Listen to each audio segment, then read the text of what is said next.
अस्सलाम वालेकुम, मैं हूँ आपकी होस्ट, आपकी दोस्त सना और आप देख रहे हैं फ्रॉम सनास किचन। तो आज जो मैं आपके लिए रेसिपी लाई हूँ बहुत ही यूनिक और मज़ेदार सी है। आज हम बनाएंगे पकोड़ा स्नैक्स रेसिपी। तो वीडियो को लास्ट तक देखिएगा, कोई स्टेप भी आपने स्किप नहीं करना। तो चलिए शुरू करते हैं। बिस्मिल्लाहिर्रहमानिर्रहीम।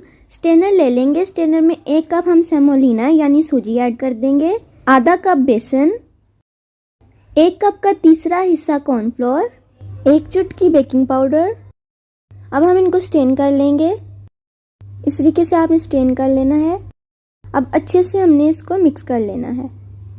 इस तरह से आपने इसको मिक्स कर लेना है।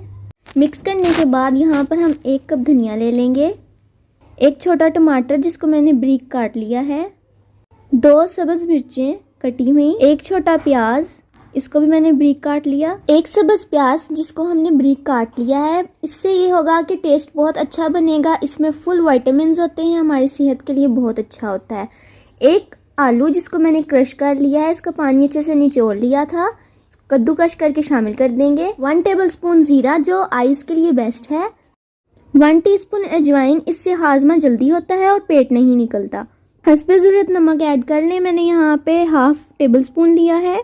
1/2 टेबलस्पून लाल मिर्च पाउडर, 1 टीस्पून दरा मिर्च, 1/2 टीस्पून हल्दी शामिल कर देंगे, 1 अंडा तोड़कर शामिल कर देंगे।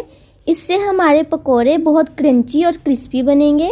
3 बड़े चम्मच दही के लेंगे। इससे ये होगा पकोड़ों में खटास आएगी और खाने में लुत्फ आएगा। अब वक्फे वक्फे से पानी शामिल कर देंगे। याद रखिएगा, ना पानी आपने ज़्यादा डालना है ना ही थोड़ा डालना है। अगर आपको लगे कि पानी हमारा जो मिक्सचर है वो थोड़ा खुश्क बन रहा है तो आप पानी थोड़ा और डाल दें, लेकिन ज़्यादा नहीं डालना आपने पानी। अब हम इसको अच्छे से मिक्स कर लेंगे। थोड़ा थोड़ा पानी डाल के हम इसको मिक्स करते रहेंगे। अब मेज़ा बिल्कुल ऐसा बनाना है आपने। अब हम इसको एक प्लेट से कवर करके 10 मिनट के लिए स्टे दे देंगे।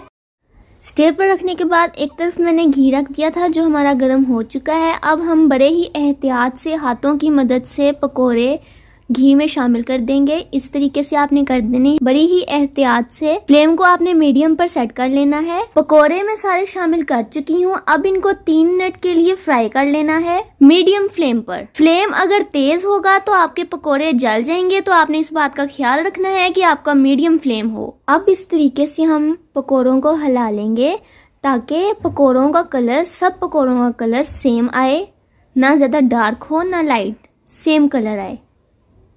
इस तरीके से हम हिलाते जाएंगे और अंदर इस तरीके से ये होगा कि अंदर से भी पकोड़े अच्छे से कुक हो जाएंगे। अब हम इनकी साइड चेंज कर लेंगे, आहिस्ता आहिस्ता करके। अब हम साइड चेंज कर लेंगे। साइड चेंज करने के बाद 2 मिनट हमने इसको फ्राई कर लेना है। बिस्मिल्लाहिर्रहमानिर्रहीम। पकोड़े हमारे फ्राई हो चुके हैं।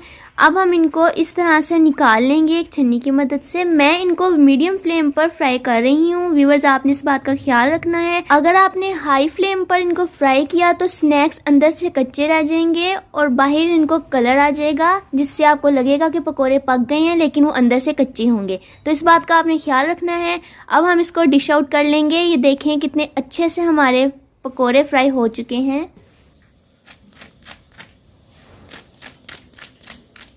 उम्मीद है व्यूअर्स आपको मेरी रेसिपी बहुत पसंद आई होगी। अगर पसंद आई है तो वीडियो को शेयर कर दें, लाइक करें और कमेंट के सेक्शन में अपनी राय से ज़रूर आगाह कीजिएगा।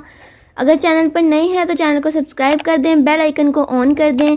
सना को दीजिए इजाज़त। अपना बहुत सारा ख्याल रखिएगा। अल्लाह हाफिज़।